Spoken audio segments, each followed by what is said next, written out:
உரையில் குறிப்பிடப்பட்டுள்ள சட்டத்தின்படி ஒரு பெண் திருமணம் செய்து கொள்வதற்கான குறைந்தபட்ச வயது என்ன? ஏ 21 வயது, பி 16 வயது, சி 25 வயது, டி 18 வயது. சரியான பதில் டி 18 வயது. 4. இந்தியாவில் 2006ஆம் ஆண்டு குழந்தை திருமணத் தடைச் சட்டத்தின்படி ஒரு பெண் திருமணம் செய்ய குறைந்தபட்சம் 18 வயது பூர்த்தியாகி இருக்க வேண்டும். இது பெண்களின் ஆரோக்கியம் மற்றும் கல்வி உரிமையை பாதுகாப்பதற்காக நிர்ணயிக்கப்பட்டுள்ளது. உள்ளாட்சி சுயாட்சி சமூகத்தின் எந்த மட்டத்தில் செயல்படுகிறது? ஏ உயர் வகுப்பு எலிட் கிளாஸ், பி நடுத்தர வர்க்கம் மிடில் கிளாஸ், சி கீழ்மட்டம் லோயஸ்ட் லெவல், டி மேல் வகுப்பு அப்பர் கிளாஸ்.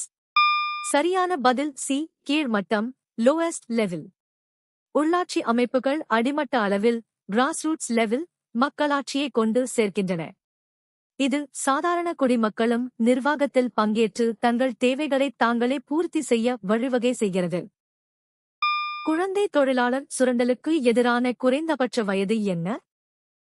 ஏ 14 ஆண்டுகள் 14 இயர்ஸ், பி 12 ஆண்டுகள் 12 இயர்ஸ், சி 16 ஆண்டுகள் 16 இயர்ஸ், டி 18 ஆண்டுகள் 18 இயர்ஸ். சரியான பதில் ஏ 14 ஆண்டுகள் 14 இயர்ஸ். 8. சரியான விடை 14 ஆண்டுகள் 14 இயர்ஸ். இந்திய அரசியலமைப்பின் 24வது பிரிவின்படி 14 வயதிற்குட்பட்ட குழந்தைகளை அபாயகரமான வேலைகளில் ஈடுபடுத்துவது தடை செய்யப்பட்டுள்ளது.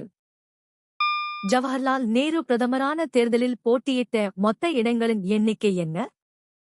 ஏ 400, பி 500, சி 364, டி 489. சரியான பதில் டி 489.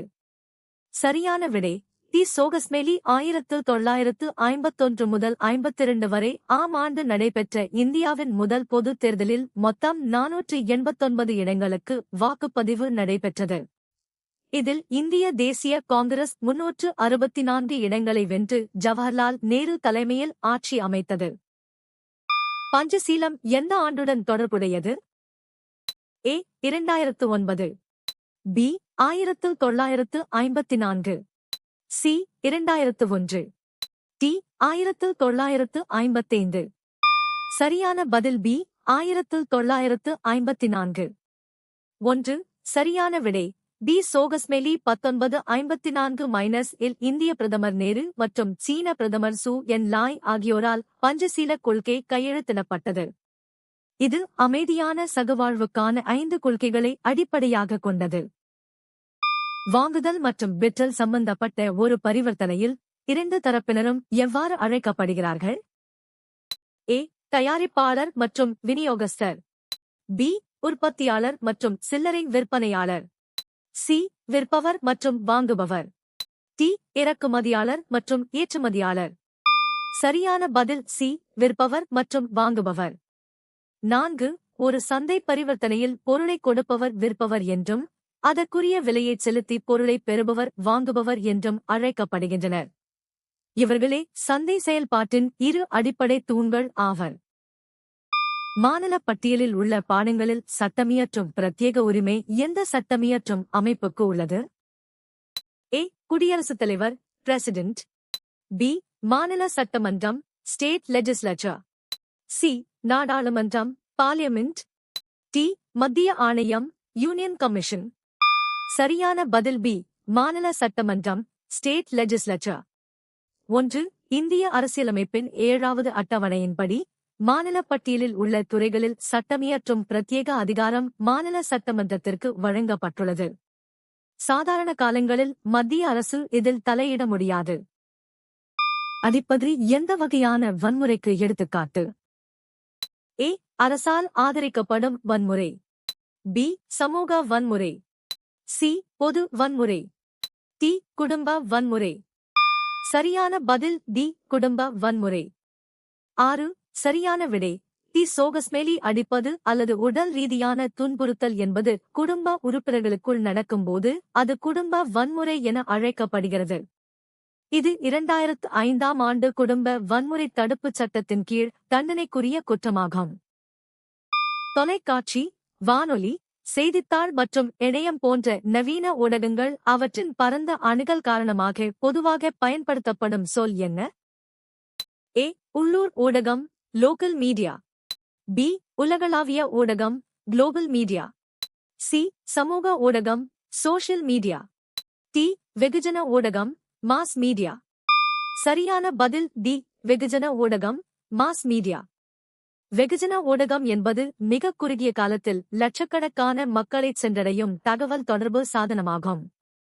இது அரசாங்கத்திற்கும் மக்களுக்கும் இடையே ஒரு பாலமாகச் செயல்படுகிறது. உள்ளூர் ஊடகம் ஒரு குறிப்பிட்ட சிறிய பகுதியை மட்டுமே சென்றடையும். உள்ளூர் சமூகத்தைப் பொறுத்தவரை உள்ளாட்சி அமைப்புகளின் ஒரு பங்கு என்ன? ஏ. தூதரக உறவுகளை நடத்துதல். பி. சேவைகளை வழங்குதல். சி. மத்திய வங்கி கொள்கைகளை கட்டுப்படுத்துதல். டி. தேசிய சட்டங்களை நிறுவுதல். சரியான பதில் பி. சேவைகளை வழங்குதல்.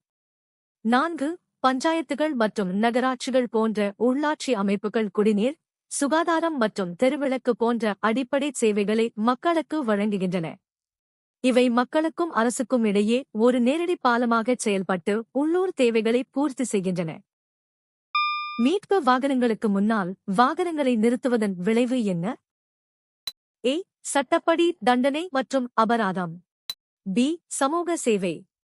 சி. சிறை தண்டனை. டி. வாகனம் பறிமுதல்.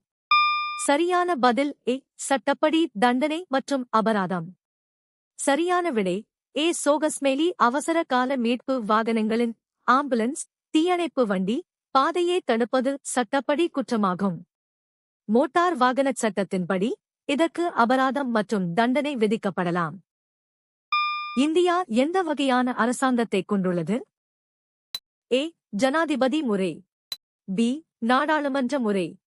சி. சர்வாதிகார முறை. டி. ஒற்றையாட்சி முறை. சரியான பதில் பி. நாடாளுமன்ற முறை. சரியான விடை இந்தியா பிரிட்டன் முறையை பின்பற்றி நாடாளுமன்ற முறை அரசாங்கத்தை கொண்டுள்ளது. இதில் நிர்வாகத்துறை, அமைச்சரவை, சட்டமன்றத்திற்கு பொறுப்பானது. ஐக்கிய நாடுகள் சாசனம் எந்த ஆண்டில் வரையப்பட்டது? ஏ. 1939. பி. 1942. சி. 1950. டி.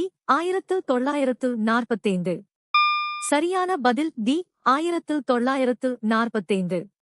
சரியான விடை டி. சோகஸ்மேலி. இரண்டாம் உலகப் போரின் முடிவில் ஜூன் 26, 1945 அன்று சான் பிரான்சிஸ்கோவில் ஐக்கிய நாடுகள் சாசனம் கையெழுத்தானது. இது அக்டோபர் 24, 1945 முதல் நடைமுறைக்கு வந்தது. எனவே அந்த நாள் ஐநா தினமாக கொண்டாடப்படுகிறது. அரசு நெறிமுறை கொள்கைகள் எத்தனை பரந்த வகைகளாக வகைப்படுத்தப்பட்டுள்ளன? ஏ. 2. பி. 3. சி. 5. டி. 4. சரியான பதில் பி. 3. 1. இந்திய அரசியலமைப்பின் பகுதியில் உள்ள அரசு நெறிமுறை கொள்கைகள் டிபிஎஸ்பி அவற்றின் தத்துவங்களின் அடிப்படையில் 3 முக்கிய பிரிவுகளாக பிரிக்கப்பட்டுள்ளன. அவை சமதர்ம கொள்கைகள், காந்திய கொள்கைகள் மற்றும் தாராள அறிவுசார் கொள்கைகள் ஆகும். 2.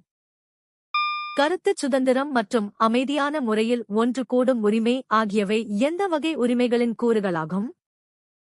ஏ. பொருளாதார உரிமைகள், எகனாமிக் ரைட்ஸ். பி. சமூக உரிமைகள், சோஷியல் ரைட்ஸ். சி. குடிமை உரிமைகள், சிவில் ரைட்ஸ். டி. அரசியல் உரிமைகள், பொலிட்டிக்கல் ரைட்ஸ். சரியான பதில் சி. குடிமை உரிமைகள், சிவில் ரைட்ஸ். 1. குடிமை உரிமைகள் என்பது தனிநபர்களின் சுதந்திரத்தை அரசாங்கம் அல்லது பிற அமைப்புகளின் அத்துமீறலில் இருந்து பாதுகாக்கும் உரிமைகளாகும். இந்திய அரசியலமைப்பு சட்டத்தின் 19வது பிரிவு இந்த அடிப்படை சுதந்திரங்களை வழங்குகிறது. 2. குடியுரிமைச் சட்டம் எப்போது இயற்றப்பட்டது? ஏ. 1960. பி. 1947. சி. 1955. டி. 1950. சரியான பதில் சி. 1955. சரியான விடை சி. சோகஸ்மேலி இந்திய நாடாளுமன்றம் 1955ஆம் ஆண்டு குடியுரிமைச் சட்டத்தை இயற்றியது. இச்சட்டம் இந்திய குடியுரிமையை பெறுதல் மற்றும் இழத்தல் குறித்த விரிவான விதிகளை வழங்குகிறது. தவறான விடைகள். ஏ. 1960-இல் இச்சட்டம் இயற்றப்படவில்லை. அரசியல் கட்சிகளின் உருவாக்கம் தொடர்பான அவற்றின் தன்மை என்ன? ஏ. அவை அரசாங்கத்தால் கட்டளையிடப்பட்ட அமைப்புகள். பி. அவை அரசியல் சார்பற்ற நிறுவனங்கள். சி. அவை தனிநபர்களின் தன்னார்வ சங்கங்கள். டி. அவை கட்டாய சங்கங்கள். சரியான பதில் சி. அவை தனிநபர்களின் தன்னார்வ சங்கங்கள். சரியான விடை சி. சோகஸ்மேலி அரசியல் கட்சிகள் என்பது பொதுவான குறிக்கோள்களைக் கொண்ட தனிநபர்கள் தன்னிச்சையாக முன்வந்து உருவாக்கும் தன்னார்வ அமைப்புகளாகும். இவை ஒரு குறிப்பிட்ட கொள்கையை பின்பற்றி தேர்தல்கள் மூலம் அதிகாரத்தை பெற முயல்கின்றன. வாக்கு, சாதி உரிமை, பணம் மற்றும் மதம் ஆகியவற்றின் அடிப்படையிலான சமத்துவமின்மைக்கான சொல் என்ன? ஏ. பொருளாதார சமத்துவமின்மை. பி. பாலின சமத்துவமின்மை. சி. இயற்கை சமத்துவமின்மை.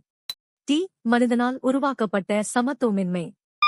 சரியான பதில் டி. மனிதனால் உருவாக்கப்பட்ட சமத்துவமின்மை. 6. சரியான விடை டி. சோகஸ்மேலி சாதி, மதம், பணம் மற்றும் பிற சமூக காரணிகளால் ஏற்படும் சமத்துவமின்மை மனிதர்களால் உருவாக்கப்பட்டவை. இவை இயற்கையானவை அல்ல. இத்தகைய பாகுபாடுகளை சட்டங்கள் மற்றும் சமூக சீர்திருத்தங்கள் மூலம் மாற்றியமைக்க முடியும். நீங்கள் எத்தனை சரியாக பதிலளித்தீர்கள்?